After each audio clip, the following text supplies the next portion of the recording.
Thank you for joining us. It's been a fun weekend so far, and I know I had to pull myself away from jerseys last night so I could make sure I was bright-eyed and bushy-tailed after several tall IPAs, but we're here. Erica Davis. I am originally from South Georgia. I live in Los Angeles, California. I'm a sports gambling journalist for Fox Sports. I have a show launching on FSAN in a couple of weeks called Front Porch Fantasy.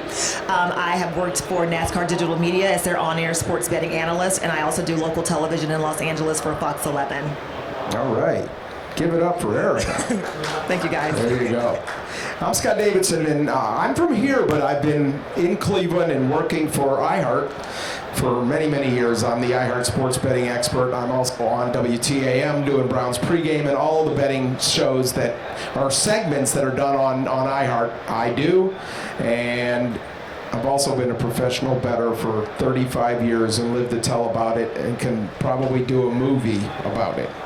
So ask questions when we get started, and I will help you out as much as I can, because learning about how to do this and be good at it and be responsible is difficult. I like that you talked about responsible betting right off the bat. One thing that you'll learn from my social media and from the shows that I host is that I really focus on responsible betting. And I think as a woman, it's really important to me, because unless you are a professional bettor, you are not really going to hit that 52-53% benchmark. If you're doing it recreationally, you're gonna lose money. So responsible betting to me is a huge part of my brand. I don't like to encourage people to bet more than they can afford to lose. And I'm talking about, like, I do this thing called pocket change picks, where literally whatever money you have in your purse, your pocketbook, your pockets, bet that. But if you have to go scramble to another source to bet something, I'm like, lay off. So. Well, people don't even recognize that 53%, 54% is super successful in this arena. Anything or anyone that you hear that says anything different is BSing you. So, I mean, and I think most people don't recognize even where they're at with their because they don't keep good records and they have no idea. They don't know if they're successful on straight bets or if they're successful on over-unders. So the more journaling you do and the more charting and the more record keeping, the more successful you'll be. I do want to even go back to your whole thing about straight bets, because I don't know different people's experiences with betting. So I see you shaking your head. So for example, a lot of people starting off don't have any idea what a straight bet is. So a straight bet is literally when you're just wagering on one outcome, versus a parlay when you're wagering on several things to happen. And the thing that you hear a lot, especially with the FanDuels, the DraftKings, no shade, no, I mean, I'm not shading these companies at all. It's like they'll encourage folks to do these boosts and these parlays, when in actuality, those are long shot opportunities, that they're long shots for a reason. So I feel that for beginner bettors, it's better to start off with straight bets that you understand the lingo and the language of. Why do you think they're trying to encourage you to do the parlay? I mean, seriously, and I'm not here. Right. Well, that's a good answer. Here's the thing. In 35, or it's been more, but I don't want to date myself, I'm doing this. The winning bettors are not parlays. Thank you. They're not doing that. It's not profitable long term, but it's like buying a lottery ticket. People feel like there's this payoff at the end, but I guarantee you, if you can beat parlays long term, everyone will be rich. Well, no, you can sit up here next year and I'll come watch and you can tell me how to do it. Wait, I feel like, okay, are you a parlay bettor? So we have a sports podcast that's dedicated on we bet NFL college games. Okay. And so we have a segment called the Six Pack. We have got 6 games, 3 NFL, 3 college.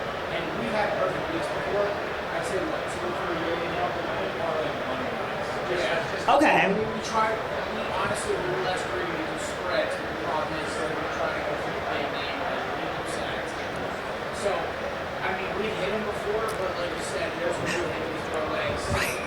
Well, of course you've hit them. Yeah, it's like you hit one out of 2 out of 10, and you lose those Well, that's right. Right.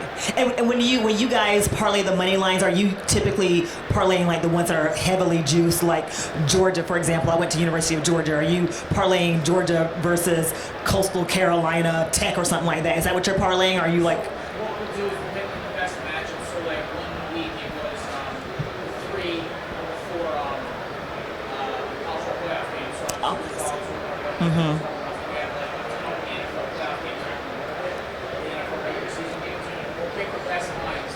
Like it's in terms of we'll pick them as like the lines are -1, -1.5. But like we try to avoid the Philadelphia's playing. There's a general they're like 12-point down. Right. It's not really fun to talk about much less than that. Okay. Yeah. I would also say, again, because I know that people have different understandings of like where a jumping off point is in sports betting.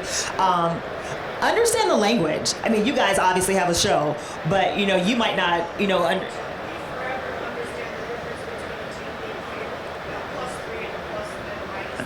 That's super common. You shouldn't be embarrassed about that or feel like you're in the. I get on TAM.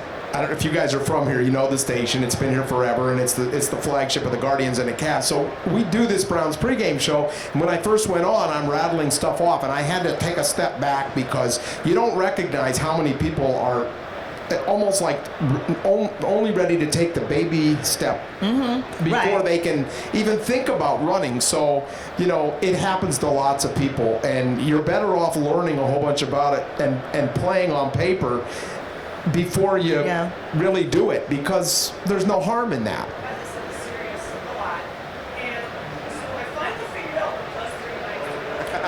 right.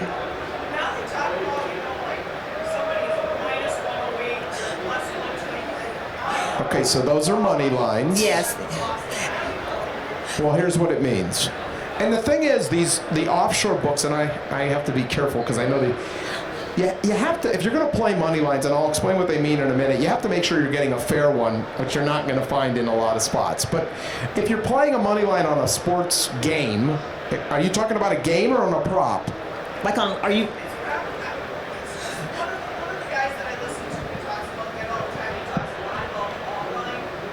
Alternate lines. Okay, well, let me just do the money line on the game because that's really where it starts. The money line replaces the point spread. So if a team's favored by 7 points, instead of, now that you understand that, laying the 7 points, you can bet them on the money line and remove the point spread. But they charge you a premium for that. So you might lay what they say minus 280. What does that mean? You have to risk $280 or $28 to win 10, 280 to win 100. The point spread.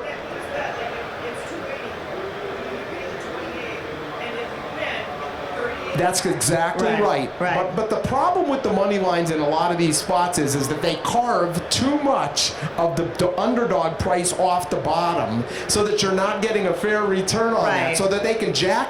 So, when you're playing professionally offshore, obviously nobody heard me say that. Did anyone hear that? Right. Edit that out. When we say offshore, so when you think about sports books that are legal in North America, you think about FanDuel, DraftKings, BetMGM, Caesars, like the ones that you see the commercials for, like the celebrities that. Okay. Or you have to go offshore. Or you have to, and so the Bet US's and like the Bet Online, like bookmaker.com, yeah, Bet Online. And we're not promoting offshore books, and neither of us is promoting. Okay, right.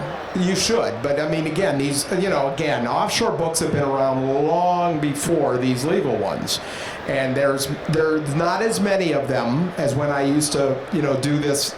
Because of what's happened, in the legislation here, they try to stop it. But there's still great ones out there. You can put a couple $100 in them, they'll give you great bonuses, and you can play, and they're fine. But, they're really not legal here. So I'm not telling you to do it. I'm just saying you can. And I will also say this. I also break. I'm sorry, I didn't even ask you. Do you bet, sir? Not really. I work so hard for my money. Hey. I hear you. Well, listen, I hear you. I empathize with that. Also, when you think about the money line, I try to explain to people the smaller the number, the bigger the favorite. The higher, the bigger the, the smaller the number, make sure I'm saying this right, the smaller the number, the bigger the favorite, and then the other way around. The other way Oh, around. yeah. Okay, so the bigger the favorite, The higher the number, and vice versa. So if the Eagles are playing the Steelers, and the Eagles are shit this year, I'm throwing out something. Say minus what now? Let's do money line though. So let's minus. So, damn. Not on a 6.5, but okay, go ahead. Right, Doesn't matter. Right. So let's say the Eagles are minus 650, but the Steelers are, let's just say, throwing something out there hypothetically, the Steelers are plus 200. Then you know that the smaller the number, the Eagles, the minus 650, they are the favorite. So when you're looking at money lines and you're trying to figure out who is the heavier favorite, that's a good way to tell. And then from that point, you can decide how much money you want to spend.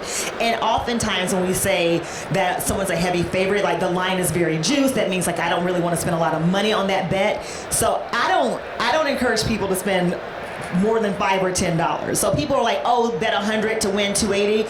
I'm like, dude, bet $10, enjoy the game, and don't fucking excuse my language, don't stress out about it. But if you have $100 or $200 on the game, again, I'm not a professional bettor. I do wagers. Those are small ones. Right, yeah. Like if you're betting $5 or $10, you can enjoy the game and then have bragging rights at the end if you win. But if you're betting $100, $200, then you are stressed. I know I am. That's just me personally. Well, it depends. I mean, I'm not here to teach you to be a pro gambler, but you know, those that are approaching it almost like investing in the stock market, right. And there's a portfolio that you're running to grind out a profit over a long amount of time. She's approaching it very responsibly, right, from the recreational side of it. Right, because honestly, I do feel that unless you are wagering every single day on something, you really are just a recreational bettor. And I don't think there's anything wrong with being a recreational bettor, but I think what happens with recreational bettors, they'll bet on the Super Bowl or the Indy 500, like they'll bet like these big tentpole events, and they'll lose money. And they say, oh, I lost $200 on Indy 500. Let me try to make it up on the next big tentpole event. But you haven't done enough legwork during the week to really create and think about your bankroll in a responsible way. That's why I'm like, recreational bettors don't bet a lot of money. I'm encouraging them to not bet a lot of money, because the chances that you're going to try to recoup those losses or chase your losses becomes, I think, even higher. But the seminar is Sports Betting 101, so what do you guys want to learn? Okay, you're right. I mean, I'm always interested in that, because that helped. I mean, that was a good question, or things that you want us to talk about. Throws. Talk about it on serious, because this is the fantasy sports channel, so guys are talking about betting on. I just want to understand. Well, what do you want to understand? Yes.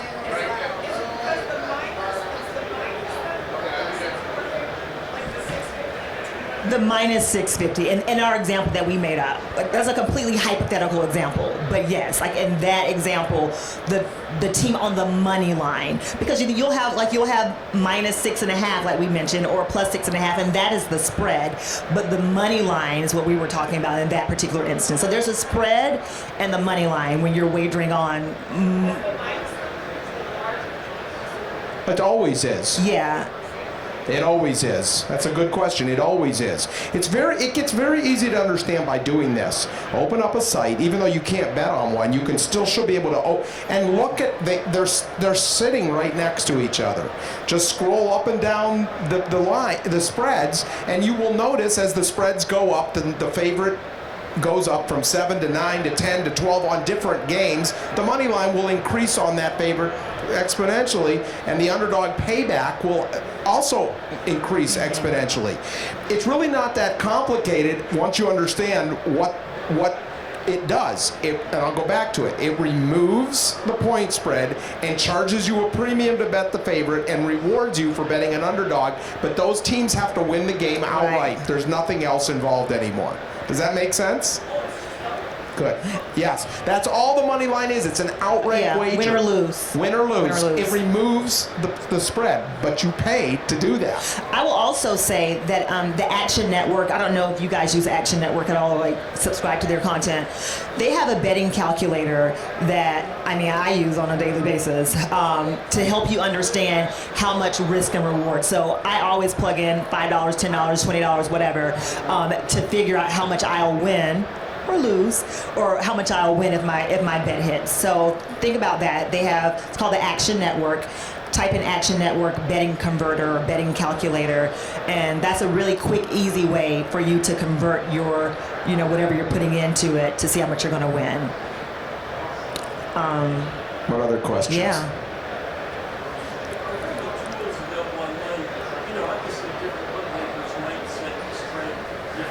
Right.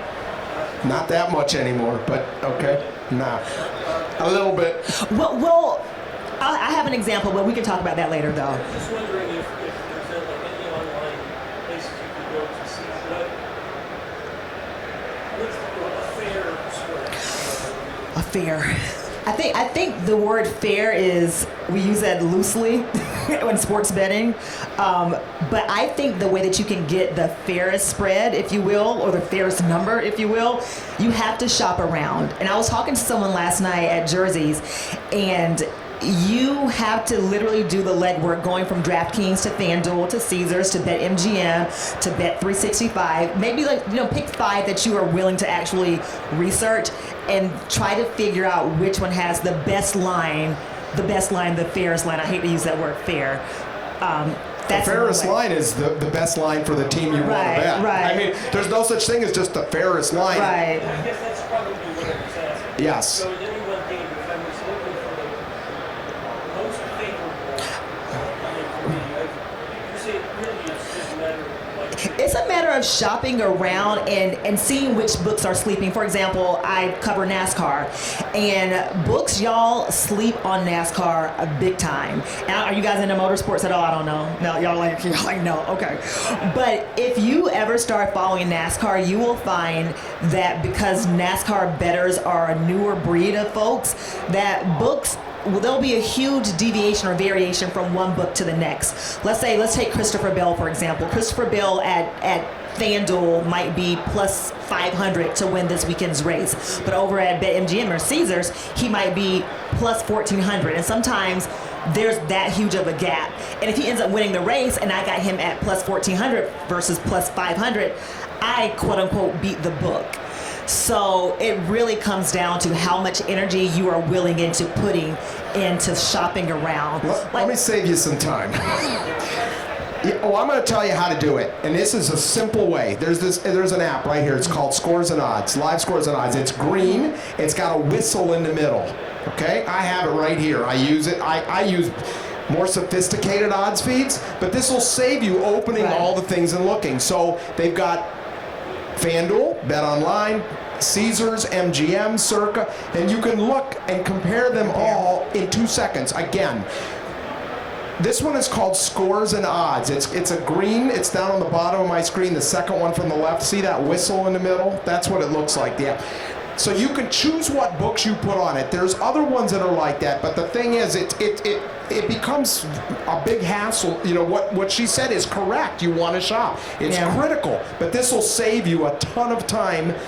Instead of going into the grocery store and going down each aisle looking to see who has the best price, you look on here, and if you have put the books on there that you're using, and you'll see, okay, I have FanDuel, DraftKings, and Caesars. Those are the 3 I'm using.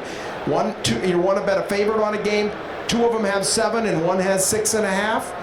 You know where to go. And then I was going to say, sometimes some books, it depends, but for football, some books are quicker to get to the line movement than others as the news changes. For example, when Arch Manning talked about, Archie's coming back to Texas next year, and at one book, Arch was plus 450 to be the number 1 draft pick next year. In another book, he was plus 225, the favorite. And it took the books a while to catch up to Granddaddy Arch's press conference, comments. So again, like this is like you really got to be in the weeds to catch that movement and to get that edge.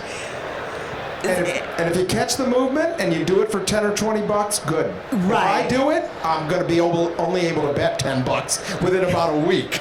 Right. And that is what happens to pro bettors. It's very difficult on these. You guys probably aren't in that, but if you're playing for $10 or $20 under the radar, you can get some good prices. Right. You try to do that for 500 when a line moves like that, you'll go to bet the next time 500 and it'll say your limit is $28.32. Right. So it probably won't happen to you, but just be aware. Chasing those numbers like that can get your account flagged. Oh, yeah. If you're betting more than 10 right. or 20 bucks. Yes. Yeah. What else? What other questions?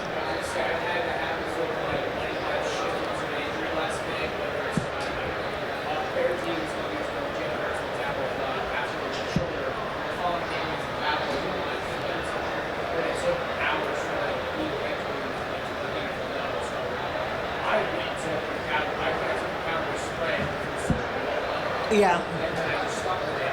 But it's seriously a lot of shit in that bed because those sports bets, they're like a quick money.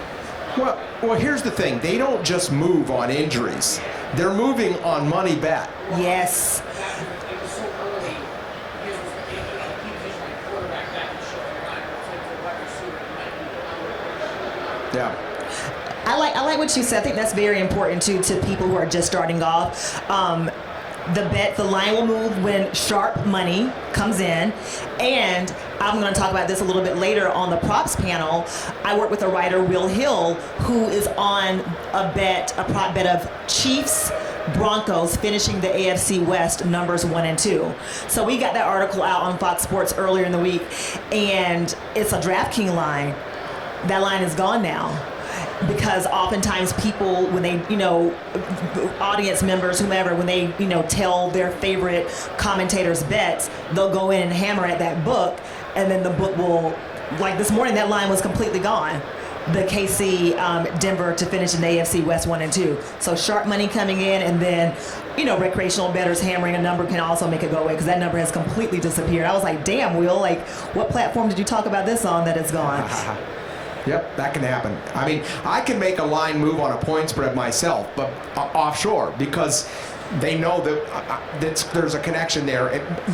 Not on an NFL game. It's really hard. You got to bet a ton of money, right. 50 grand. But if I play one of those college games that are like an extra game, and I go ahead and even put 2,000 on it, I can make the line move in 2 seconds across the whole board. But my accounts are flagged even offshore. What I noticed with that happened was that it was me and about 10,000 bettors, and we saw that first news, I go flip the line to Dallas and go all the way. Because it was like, okay, the Phillies have the big candidates out, now we have to flip the line, and even these niggas that betting against my team, that's where the kind of I only threw 20 bucks on it. Yeah. I was one of probably 10,000 minutes. See reactions to me, Right. And I was going to say, and I like that you mentioned betting against your team. That's something else that I would say in betting 101, depending on how emotionally you are invested into your team, that's not something that I would advise. I will talk about my team, obviously, as a sports journalist. You have to talk about your teams. I went to Georgia. I'm diehard dog. I get in my feelings about my Bulldogs on a daily basis. But I think that there's such, for most people, because some people are more disciplined, but I think for most people, they are so emotionally invested into their team's success that it's difficult to place smart bets on teams who you really want to see win. I don't know. What's your take on that? My take is going to be different only in that I have no emotion left after doing this professionally for a long time. And I'm being serious. Okay, I know it sounds funny, but when you're really doing it for a living, it's all numbers and there's no teams anymore. Okay, that's fair. And so what you're saying for a recreational bet, Right. I agree with you 100%. But I have a different, we're approaching it from a different perspective, which makes it interesting. To me, if I'm betting on Canisius on Tuesday night against St. Bonaventure on a college basketball game, I couldn't tell you one player on either team, nor do I care. Right, and I definitely have teams and sports that I'm like that about. For example, I cover the UFL, the United Football League. That I see some. You can get some edges when you cover UFL, but that's a conversation for another day. But I ride with Birmingham, the Birmingham Stallions. I'm not really emotionally invested in that team, but I think it was good for me to jump on them and talk about them because they were three-peat champions. But I can wager on UFL and not have any emotions attached to it. So, as Scott mentioned, it's all in your approach. If you're doing it professionally, you're able to remove the emotion. Kudos. But I think the average person who's not doing this from a professional perspective has a difficult time removing their emotions. I don't know. You guys have a show, so I don't. And you're an Eagles fan. I'm an Eagles fan, but for this year, was our really great. So he's a decent defender. What's that again? He's decent defender. Okay. Okay. So we this year made the choice to make sure we covered UFL because, like you said, there's a lot of good lines. There are. Isn't it crazy? I love it.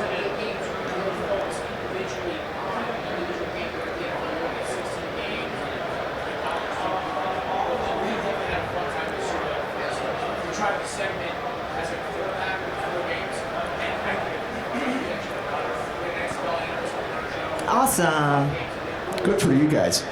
There's so many opportunities out there. It's so different than when I used to do it a long time ago. And I don't want to be a dinosaur, but with all the props and all the different sports in the WNBA, and there's just a lot of options out there. But I tell people all the time, trying to be an expert in all of them will probably make you fail.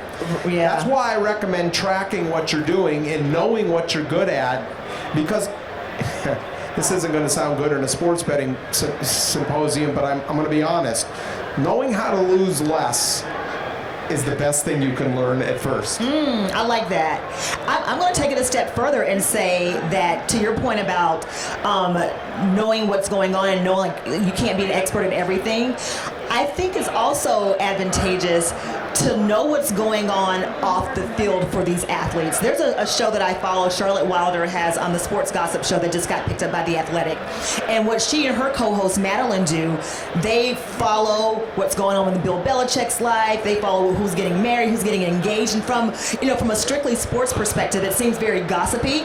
But as humans, what we're doing in our off-court, off-field lives does affect how we play on the field. So I think it also adds a human element to it, and it helps you stay more invested in what the players are doing. It also helps you know sometimes where players' minds are, where their minds are before they come into a game. And it keeps you engaged throughout the week, so you're not just looking at numbers, because if you're not a professional bettor, just looking at the numbers can become monotonous, and you can kind of feel like, what, I'm so in the weeds, like I'm swimming in this. Adding that human element to it, human interest element to it, makes it, I think, a little bit more fun and entertaining. So it's called The Sports Gossip Show. It's co-hosted by Charlotte Wilder, and Madeline is her co-host. I don't know her co-host's last name, but they just got picked up by The Athletic. And one of their biggest stories was covering Bill Belichick and that 23-year-old that he's dating, Jordan Hudson. Okay, you know about it. Listen, do what you do. Make it work for you. I'm not hating. So, and therein lies my point. The bookmakers have responded, I think, and you can tell me, Scott, what you think, to that whole saga. His contract is, could be in limbo, and we don't know if Bill Belichick is really there coaching the guys up or having his I don't want to say anything. Yeah. We get it. Okay. My answer is I have no clue, but I bet against them in week 1. And the lines moved 3 points. I think is it TCU? Is that playing first?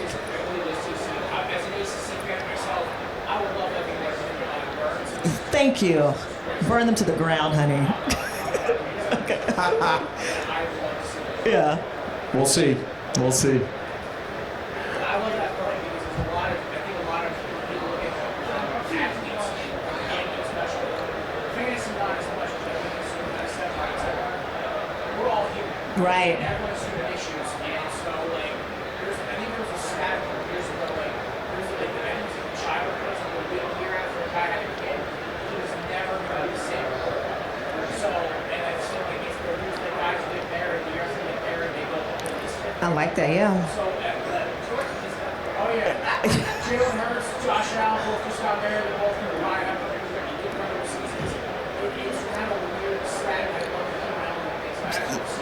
Yeah.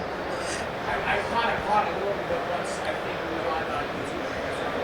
Mm-hmm. But I like that whole understanding that there's a lot more than just straight lines. Yeah.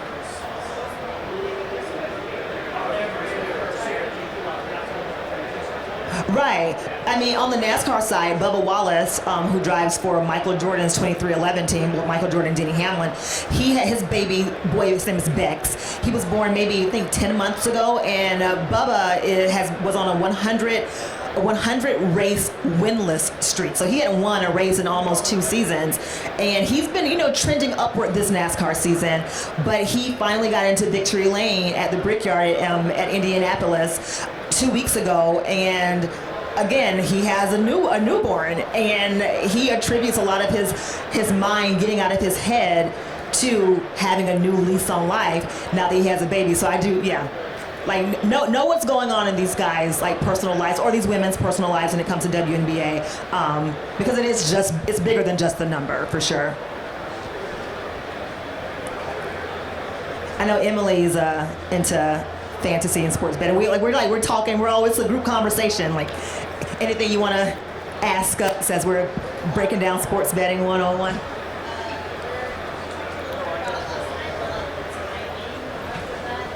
Yeah, timing. I want to know what we had a conversation. I want to know your perspective when it comes to NFL. Do you like getting in on the early line, like Monday, Tuesday, or do you typically like to wait, or does it vary? I will tell you this. He's a professional sports bettor, by the way. And this I know for 1,000% fact. The real sharps don't play early. Okay. They play Sunday. The real sharps. So that's my answer, because that's who I respect the most. Okay. I mean, recreationally, I don't think it matters, because here's why.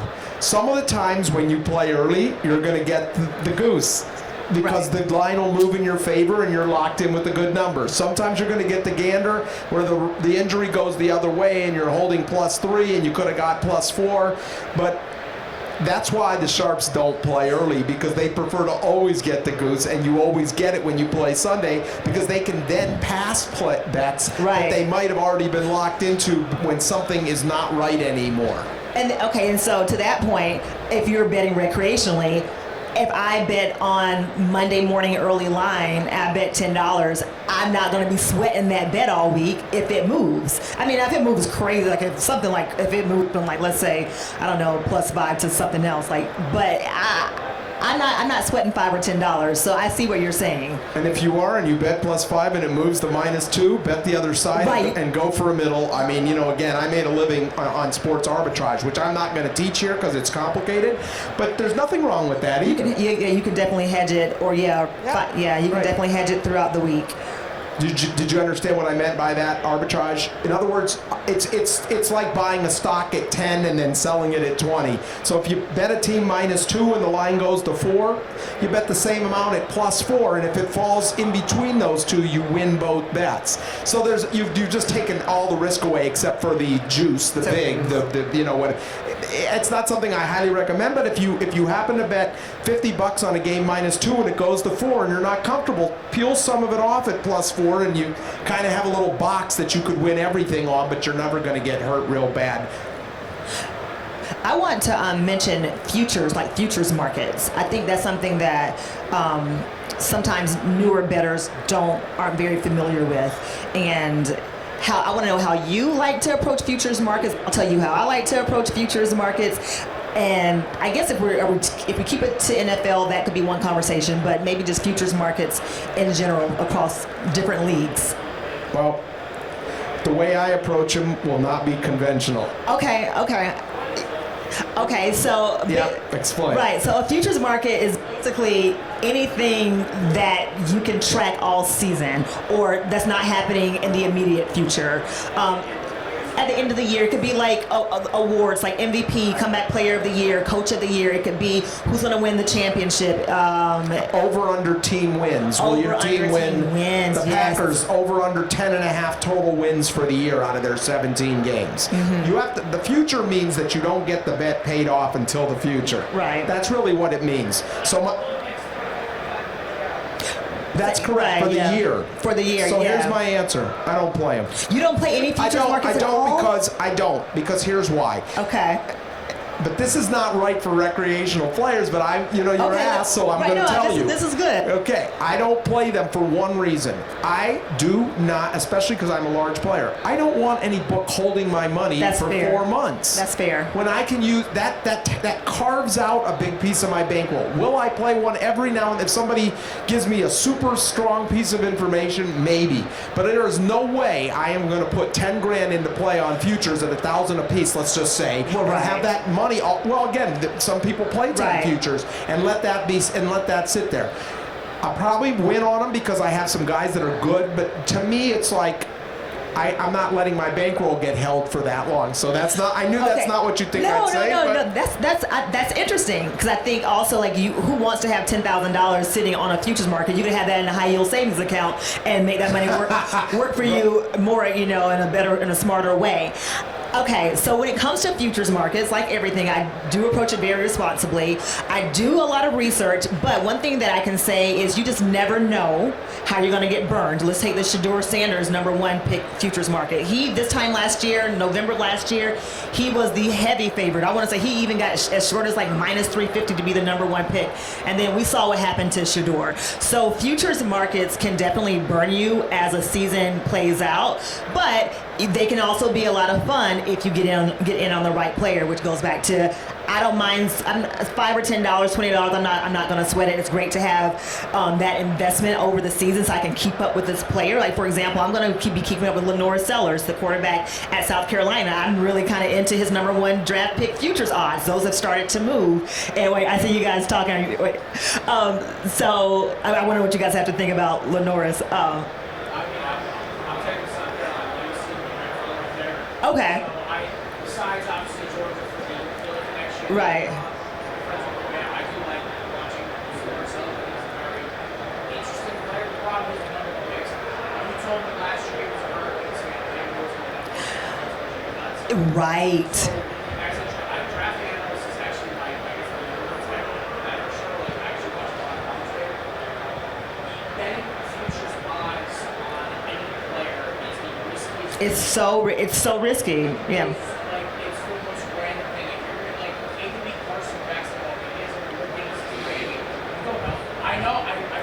I cannot roll my eyes further into my head. You don't know what's going to happen this offseason. Right. You don't know how bad someone's going to vomit. Like Shedeur Sanders, who said it. Right. This dude literally found every area to contend his stock. He was on fifth round day. Right. It honestly, we were covering the draft. Obviously, we felt bad for the man. But it was how many more teams are going to pass him on? And he's probably not a decent player. Right. Like, it was almost made up.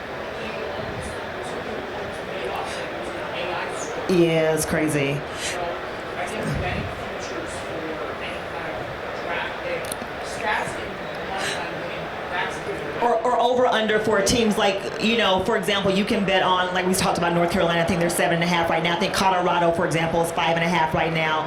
You can look at, let's say, Aaron Rodgers passing yards. I don't know what the over under is, maybe like 4,100.5. I don't know.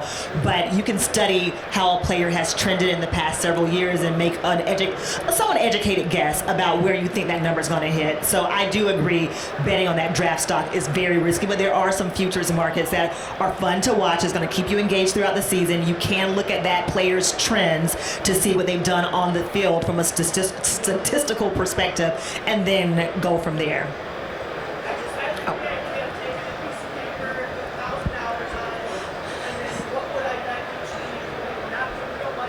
All right. Well, first of all, that is an incredibly accurate and very well thought out thought. Because whether you're doing it for real or not, you should be doing that. And 95% of the people do not. Which is why when I said at the beginning, know what your strengths are, know what your ROI is, know what your know where your bankroll is. And truthfully, if you have a bankroll of $1,000, you should be betting between 2 and a maximum of 5% of your bankroll on any one particular game, which means you never bet more than $50. Really, your average bets are 20, 30 bucks. Right. If you don't do that, you will bust out, I can assure you. And the sharpest professional bettors all have their bankroll on a piece of paper, and in fact, and I'm not going to get into the weeds on this because it's too complicated, change the amounts of their bets as their bankroll goes up, the bets increase. It's kind of like blackjack. Have you ever played blackjack? When you start to get and as your bets decrease, I mean, as if you're losing, your bets decrease. This keeps you in the game and also maximizes your wins when you're doing well and cuts your losses down and this can be done with small players, but you have to set yourself up on and do it and follow it, and it really becomes super interesting. You'll see things that you go, wow, I never knew this was happening. With what? Daily. Oh, okay.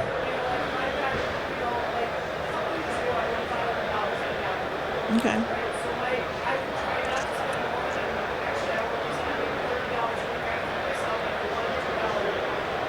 You mean 1 and 2% of that? Okay. I hear you, girl. I hear you. I hear you. But it's a great thought. Do it on paper if you want for a season. You'll find it interesting. What were you gonna say? You were gonna say something too about.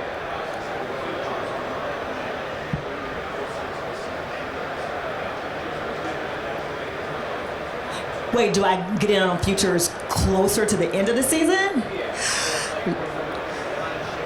I didn't hear the question. So he was saying, so with futures markets, let's say like Aaron Rodgers, like 4,100.5, like would I get in on that closer to the end of the season, or would I get in on it now? Well, they take them off the board. Yeah, like depending on where you are in the season. However, season win totals, now again, I'm watching a lot of offshore books. They'll repost them with different lines. With different lines. So if you're going to get in on it, you're not going to be able to get the same number, because obviously if he's been out for 4 weeks, the number's going to get adjusted. Some places will give you opportunities to play them down the road during the season, but you're never going to get a chance to do that in the last week or last 2 weeks of the year. So it's tricky because you don't know. And when they come back up, like the remix version of them, if you will, is typically like not as it's not as fair. I hate using that word, but it's not as good for you. So I like to get in on my futures. Like for example, I got in on Brock Bowers, whatever his under is, his over. I got in his under. I think it's like, I don't know,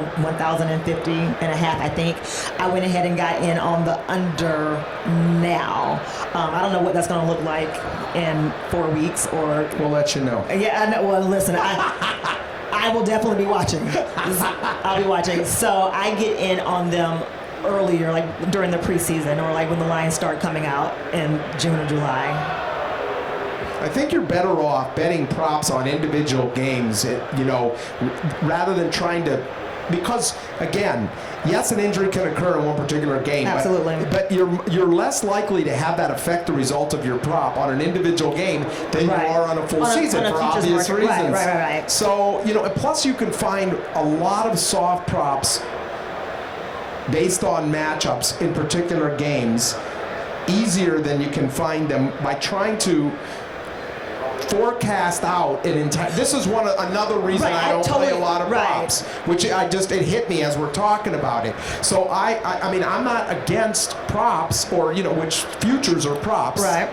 They are. Yeah, futures more. Yeah. But I think you're better off focusing on individual games, matchups than long-term ones. But that's me. But then I also look at it I'm a content creator. From a content creator perspective, you want to have a good mix of what you're talking about. And granted, like, I don't believe in same game parlays, but sometimes folks want to hear you freaking talk about same game parlays. There's some futures markets that I would not talk about, but I do know that my audience wants to know about futures markets. So I think you have to also consider your audience and know what the appetite is for the content that you're creating. And people want to, if you have a caller or, someone in your comment section who's all about Dak Prescott, for example, Dak Prescott, comeback player of the year, that line has already started to move, and that's kind of what I'm looking at. That's going to keep that viewer, that commenter, coming back as the Cowboys suck or as they ascend. So I think we have to reimagine what we might have done, back then, and think about what content is clicking and how can we talk about it in a responsible way that's still going to feed the appetite of our audience. And I think Futures Markets is one of those that does that. You can track it all season, keep folks coming back. I'd say, look, as a content creator ourselves, we ratings.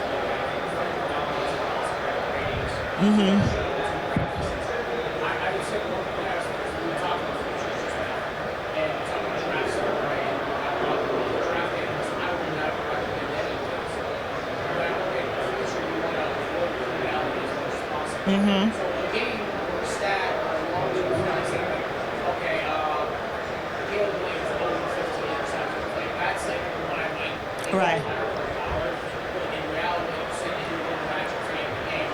Like if Philadelphia's playing Washington, AJ Brown is Washington. It's not really Right. But if we're playing against players like James Johnson, who obviously have to check in as a good thing, I might take that matchup not to much better than the one receivers. Because I'm not going to know what's going to happen. Is there a way that, I guess, as a content creator yourself, as you have is there a way to kind of communicate to the audience that this, you touch this? Yes. But I would touch it with my wallet. I do that, and it's a very fine line toe working for a company like Fox Sports, where I work with Jeff Schwartz and Chris the Bear Felica and Sammy P. Like these guys are, like they're betting like real money, but like on my own platforms, the people who are watching my content are not betting $1,000 a game. So I'll link people to the stories that I write and the stories that I edit, so they get that. When I'm like talking to you, like I'm talking front porch fantasy, I'm talking to you like we're sitting on the front porch. I want to tell you, what you can do for fun, but I'm also going to say, point back to this and be like, okay, this is what the sharps, the smart guys are doing. So I do think there's a way to integrate it. You got to find out what's best for you, like the best way for you and your co-host to integrate it. But I do think it's important to not straddle the fence, but give both perspectives. I think you have to. I think the age that we live in of content creation, you have to. I think it's a disservice to not give both perspectives. Well, I'm not as a bettor. I'm not taking that. But here's the information that you need to know if you want. I've given you the stats. I've given you the analysis. I've given you the why. Knock yourself out. Have fun. There's nothing wrong with saying, I don't like this play. Right. That's fine. I give it usually run the season, there's like 4 or 5 teams, but I have to throw betting lines. I wouldn't touch the NFL, whether it's any ACC team on my first and I won't touch the Seahawks, the Raiders. There's a few teams like, I don't even know if maybe it's true. Everyone's telling me I should touch them, or for some reason, whenever you try to bet on them, it always seems like something goes wrong. But see, you know what you said there that's the most true thing you said? Yeah. The first 4 words. I don't even know. That's why you need to keep track, because then when you know, you'll see if that's a mind trick that you're cursed, which is a complete better's fallacy. And again, I'm not trying to be critical. No. I'm not. But I mean, that's what I'm saying. When you know, you are then empowered with way more information than what your mind, which is going through zillions of content creators and all the noise that comes through anymore, because this has become so massive. You need to know. And when you know, you'll start to do better. Part 2 of that was, at the end of the season, I figured out I was 1-4 betting the Seahawks. Okay, so you know. I was getting closed by the defense. With the Raiders, that was a personal projection. My uncle's like my second father to me. Diehard Raiders fan. I would try to take the others. And one of them actually was the Patrick Mahomes Christmas Day bad snap game. I lost on that. Oh, I won on that one, and that was a miracle. That wasn't. That's crazy, yeah. That's real. But that's one thing I've communicated now. Is like we'll do our 6-packs this year. We'll do it every week. I will stay off the bet. I'm not touching the Seahawks. I'm not touching the Chargers on the East Coast, and I'm not touching the Raiders. One of the things I think a lot of sports bettors do, and it's really a common thing, they remember every bad loss they've had. Absolutely. But they don't PTSD. remember the good ones. But what they don't, they forget the good ones and go, like, okay, if you keep your stats and you're putting a star, and you put a star is a really bad beat, and a check mark is a miracle winner, like if you, that game was a great example. You go back and you realize, you know, they do even out in the end, but they never seem to in your mind if you're not keeping track of it. So we keep a log of everything we made on the show. Because at the end of the year, if we win the winner, the other 3 losers buy a jersey. This kid's got 3 jerseys in a row last year. All right. But usually that's why I try to get overly aggressive, trying to find the sneakers, trying to find the color. One, it makes good content too. Right. If you hit it, your odds are ridiculous. So that's, I think, one of my reasons was where like a guy like you or Spencer was saying, smart play. Right. I'm like, okay, yeah, Raiders versus Chiefs. We beat them on Christmas last year, we're going to do it again. And because one, it's easier for me to sell that for content rating. So I say, I'll put my money down on it. I wouldn't do Right. it as an audience, but I'll do it myself. And do it again. I think that's where a lot of the time I'll look back at the show, and I'll look back at our records. You know what I'm saying? Why did that team the Titans versus the Bears? Why did I Right. But that's you're validating my point because you learn stuff. Yeah. Yeah, it's a great thing to do. We got 5 minutes. We had some other questions, but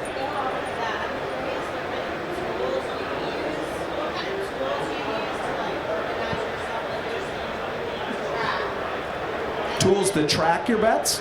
Okay. It's like spreadsheets. Bet Stamp. Bet Stamp. Yeah, Bet Stamp. It's a great one. I mean, there's other ones, but something like that. Sorry, but that you can put your bet in, you can put them, and then you can do it, or you could do a Google spreadsheet yourself. Right. You can do that.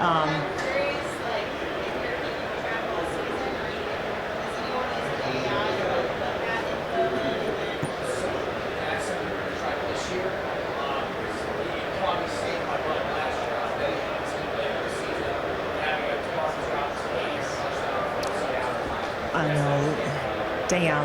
So, well, that's where it comes. That's why I'm also saying that's a lot of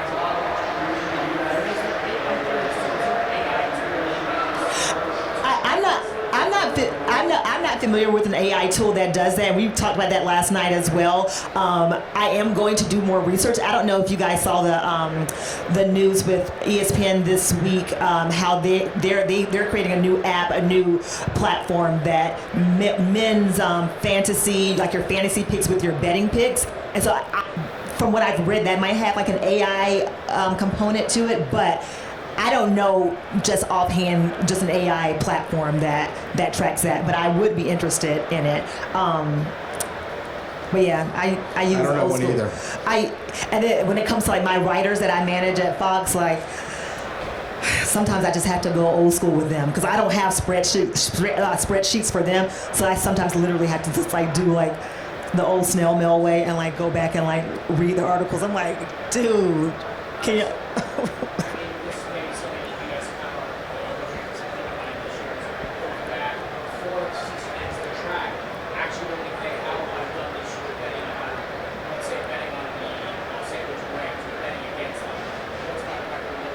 Well, that's why I kind of like a Google spreadsheet where you can sort it by any of those categories and really dig into it, whether it be at the halfway point of the season or at the end or reviewing a season that you, but it all comes down to putting the information in. Bad info in equals bad info out, just like in anything in life. So it's really critical. And I know we're almost out of time, but I would hope that one of the biggest takeaways, for all of us is that being responsible in your gambling is not just about placing reasonable wagers down that you can afford to lose, but it's also about doing the research, reading the articles, trusting different sources, whether it's a Fox Sports and ESPN and CBS and like whoever you get your information from. But have have a handful of different places where you get your information, staying up to date on who's hurt, who's not, hurt, what the weather is, like whatever. So it's not just about looking at the money line, looking at the spread, looking at the numbers on the sheet. It's also about doing all the research and all the reading leading up to you making an educated guess and being committed to not chasing your losses. That's super critical. And I'll leave you with this final statement. It goes right along with that. If you want to be successful at this, remember this every day that you're betting. The best bets you make sometimes are the ones you don't make. If you keep track of that, keep that in your mind, put it to the side. I had these 4 this week that I was on the cusp of, but they just don't qualify enough based on whatever parameters or criteria you're coming up with. When you track those at the end of the year and you see that they went 47%, which doesn't sound that bad, but with the VIG in there and everything, and you saw how much that would cost you, those are that goes along with my final statement here. Sometimes the best bets you make are the ones that you don't. Like that. Very good. Thank you guys for a great conversation. Hope you guys enjoyed it too.